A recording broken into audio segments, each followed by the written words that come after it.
Story number 1. I got into LaVeyan Satanism about 2 or 3 years ago. I found the philosophy interesting, the focus on self-empowerment, rejecting traditional religious guilt, and embracing life without shame. For the most part, it felt more like a personal mindset than anything supernatural. But there was one part of the book that stuck with me. It warned, don't pray to the devil himself, or something along those lines. At the time, I thought it was a little melodramatic, maybe even a bit humorous. So naturally, one night I decided to do exactly that. I figured, what's the worst that could happen? Nothing happened that night. No eerie feelings, no strange noises.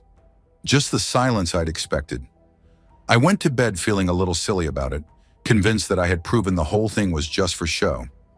I brushed it off and forgot about it. But a few weeks later, I had a dream that felt so real it still haunts me to this day. In the dream, I found myself sitting in one of my old high school classrooms. The fluorescent lights buzzed softly above me, and everything about the room was exactly as I remembered, down to the scuffed desks and posters peeling slightly from the walls. But all the seats were empty, except for the one right next to me. I turned my head, and sitting beside me was this man, massive, muscular, with a presence that immediately felt overpowering. He wore a plain black t-shirt that strained against his frame, as if it could barely contain him. There was something unsettlingly calm about the way he looked at me, a sort of cold amusement in his expression. Then, without moving his mouth much, he spoke. "I heard you've been trying to reach me," he said. His voice was smooth, almost too smooth, like the hum of a distant engine. The second those words left his mouth, his entire appearance began to shift. His skin darkened, like shadows creeping over him, and his body grew even larger, taking up more space than seemed physically possible. It was like watching a storm gather strength right in front of me. We talked for what felt like hours. The details of the conversation are blurry now, but I remember feeling overwhelmed, like I was barely keeping up with his words. I got the sense that he wasn't angry, just bored, like I was wasting his time with something trivial. Toward the end of the dream, I told him that I was leaving. I don't know why I said it. It felt more like a reflex than a decision. He gave me a withering look, the kind of look you give when someone disappoints you in a way you knew they would. Then he leaned back in his seat and muttered, almost to himself, "What a waste of time." I got up from the desk and walked toward the door. When I opened it and stepped through, everything changed. It was like the world had been snuffed out in an instant. One step into the hallway, and I was surrounded by pitch blackness, so dark I couldn't even see my own hands. The air was freezing, biting into my skin, and the silence was so complete it felt like pressure against my ears. It wasn't just the absence of sound, it was a suffocating kind of quiet, as if even my thoughts were being smothered. I woke up right after that, gasping for breath. My room felt colder than usual, and it took me a moment to convince myself that I was really awake. I tried to shake off the dream, but it clung to me in a way I couldn't explain. I knew dreams could be vivid and strange, but this one felt different. It felt real in a way that stayed with me long after I woke up. What made it even stranger was something that happened not long after. Around that time, I was abusing a couple of drugs. It was nothing too hardcore, just enough to take the edge off, or so I thought. One night, as I was sitting up in bed, my heart suddenly stopped. I don't mean it skipped a beat, it stopped, completely. For a few terrifying seconds, I sat there frozen, unable to move or scream. I remember everything vividly. The world seemed to shift around me, and in those few seconds, I saw that same door from my dream, the same cold, the same pitch-black emptiness. It was exactly the same. Then just as suddenly, my heart kicked back into rhythm, and I could breathe again. I've tried to rationalize it ever since, but I have never been able to shake the feeling that something else was at play. I stopped messing with anything remotely occult after that. Story number 2. When I was a kid, my friends and I were obsessed with ghosts, the paranormal, and anything creepy. We ate up every story we heard about hauntings, curses, or occult practices. At the time, I was fully convinced I was a witch, dabbling in spells and rituals with whatever I could find online or in books. Of all the things we were into, Ouija boards fascinated us the most. There was something about being able to talk to spirits that felt thrilling and dangerous. We had played with makeshift boards before, just pieces of paper with letters written on them and a plastic cup as a planchette. But this story begins when things got a lot more real. One day, my friend told me about a strange experience he had. He said he made a makeshift Ouija board and used it on the school bus. According to him, he managed to contact a spirit that called itself A. The spirit gave him cryptic warnings, saying things like, "It's coming," though it never said what it was. Naturally, this intrigued me and another friend in our group. I wanted to take it a step further. That Christmas, I'd gotten a real Ouija board, and I suggested we have a proper session at my house to figure out what A was warning us about. So one weekend, the three of us gathered at my place, ready to dive into what we thought was just harmless fun. We set the scene the way we imagined real occultists would: a salt circle around the board, candles flickering on the table, and lavender sprinkled around as a stand-in for sage. We dimmed the lights, sat in a tight circle, and placed our fingers lightly on the planchette. The excitement was electric, and we were sure we'd contact something. Things went sideways almost immediately. At first, the board started spelling out strange, cryptic words, fragments of sentences that made no sense. We asked for a name, and the board spelled T. We asked what T was, and it responded with the word proxy. None of us knew what that meant, so we paused the session to do a quick search on my friend's phone. That's when we realized it referred to something acting as a stand-in for something darker. Of course, being kids, we jumped to the conclusion that T was somehow connected to the infamous Ouija board demon, the one whose name starts with a Z. Now, I'm not so sure, but back then, it freaked us out. Then came the sound, a loud noise from the closet across the room. My two friends immediately got up to check it out, while I stayed behind, keeping my fingers on the planchette. I remembered reading somewhere that if you remove your hands without saying goodbye, you could trap the spirit or leave the session open. I wasn't about to mess with that, so I stayed put. Suddenly, my friend screamed. They both came sprinting back to the table, pale as ghosts. "There's something in the closet," one of them yelled. "It's curled up on the floor." They said they saw a long, black, shadowy figure, folded up in the fetal position, with tiny white eyes staring back at them from the darkness. I felt the air in the room shift, like everything had become too still, too heavy. We were all too scared to keep going, so we ended the session as quickly as possible, whispering goodbye while our hands shook on the planchette. We decided to grab some holy water my mom kept in another room, hoping it would calm us down. But as soon as we stepped away from the table, we heard another noise. When we rushed back, the planchette, which we had left off the board, was now sitting back on it, as if someone had placed it there. To make things worse, the candles were knocked over, and everything we had arranged around the board was scattered across the table. We doused the board with holy water and said a quick prayer, even though none of us were religious. We were desperate to do anything that might close the session for good. After that night, we became obsessed with trying to understand what had happened. We used the board a few more times, always contacting either T or A. T told us that it came in the light, while A came in the dark, so if we wanted to summon one or the other, we just had to turn the lights on or off. It seemed like a game to us, but the messages from T grew increasingly unsettling. It said things like, "I want to drain you," and claimed to have connections to our families. A, on the other hand, warned us to stay away from T and said it was there to protect us. The shadow figure made a few more appearances after that night. We'd catch glimpses of it outside our windows, standing perfectly still in the street, just watching. Once or twice, we even thought we saw it moving through the trees when we walked to school, but we never dared open the window or go outside to get a closer look. And then there was the other figure, a white, featureless shape with black eyes. We believed that was A watching over us. The worst part for me was the basement closet. After that first encounter, I couldn't bring myself to go near it without feeling overwhelming dread.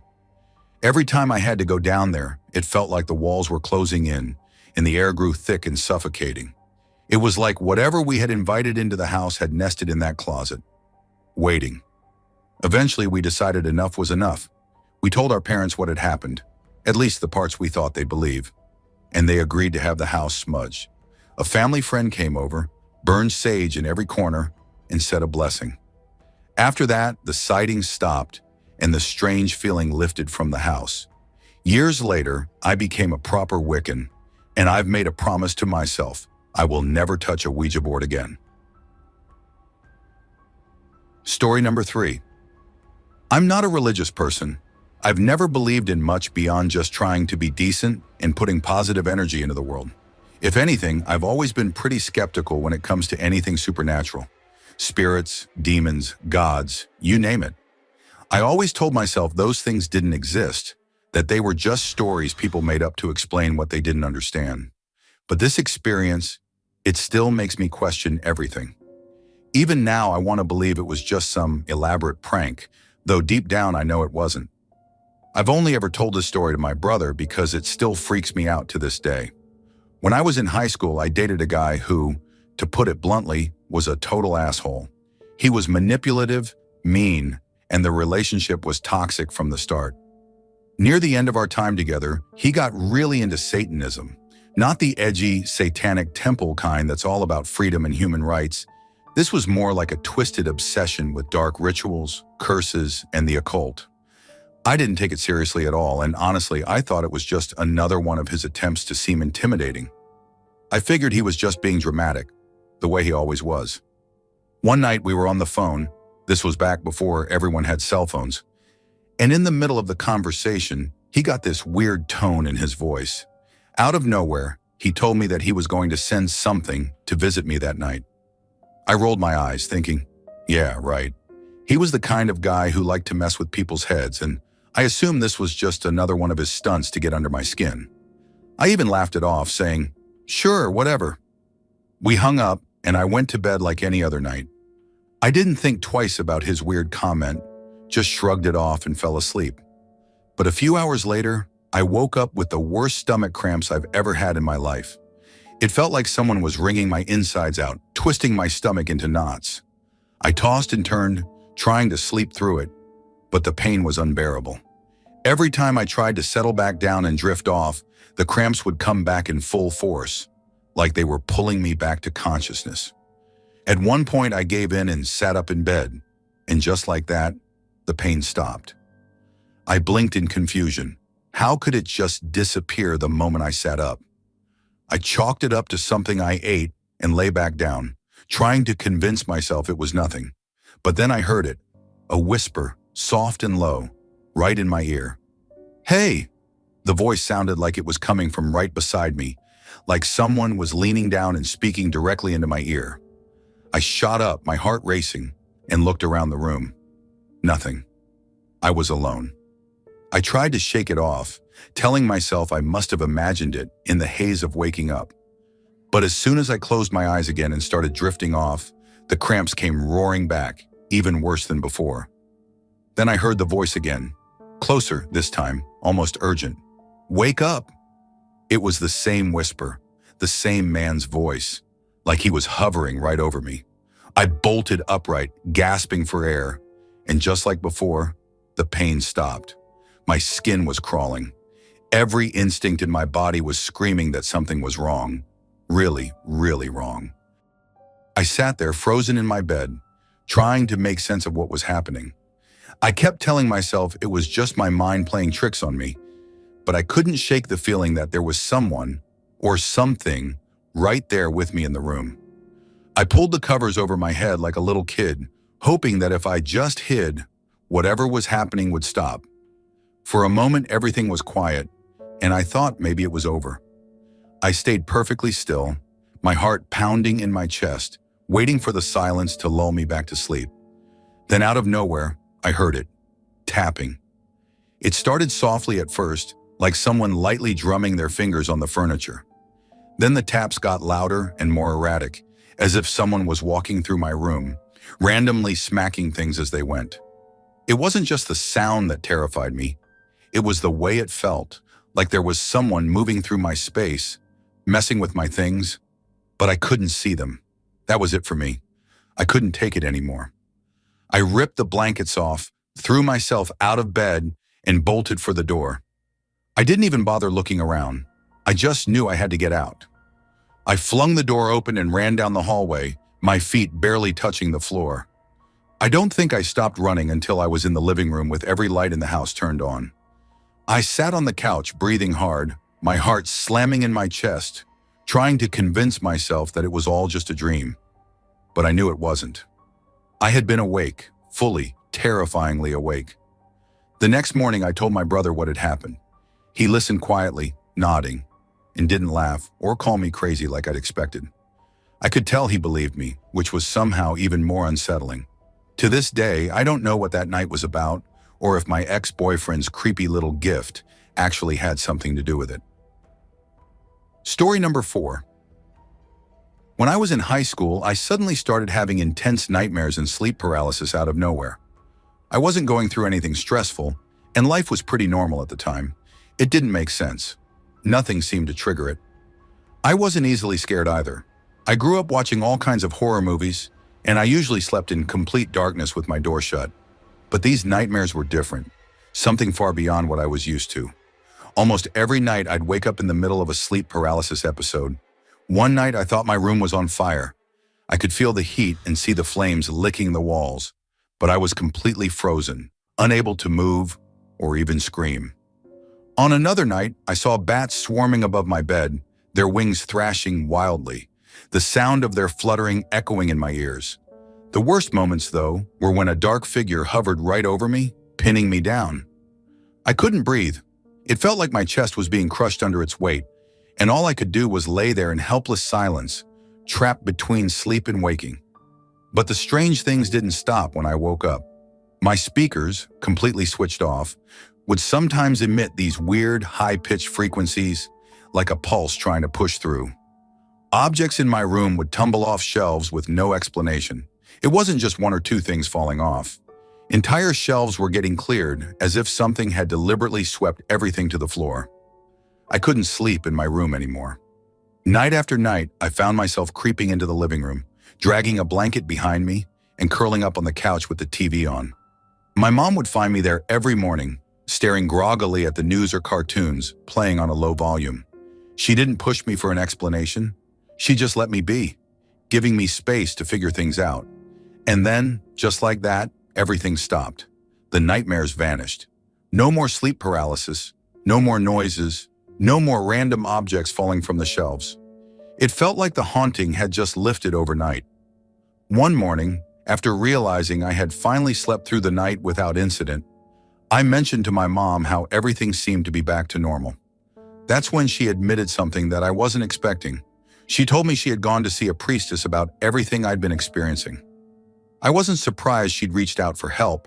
She wasn't exactly into the occult herself, but she believed enough to consider options outside of conventional advice. The priestess had told her that something was likely lingering around me, negative energy, or maybe even a restless spirit that had attached itself to me. The priestess suggested that a protective ritual might be necessary to ward off whatever was haunting me. She didn't ask my mom to perform a complicated spell or anything like that. Instead, she offered a small silver pendant engraved with a protective blessing. My mom said the ritual itself wasn't elaborate, but the instructions were very specific. She had to place the pendant somewhere in my room without telling me. The priestess believed that if I knew about it, the protection might not work. The ritual involved blessing the pendant in salt and candlelight before it could be placed. My mom described how the priestess carefully drew symbols around the pendant in salt to purify it, murmuring quiet words as she circled the flame of a white candle over the metal. It wasn't a grand theatrical ceremony. It was small, intentional, and precise. My mom said the whole thing only took about 10 minutes, but it felt heavy, like there was more going on than what she could see. When the ritual was finished, the priestess told her to put the pendant in my room quietly and wait to see what happened.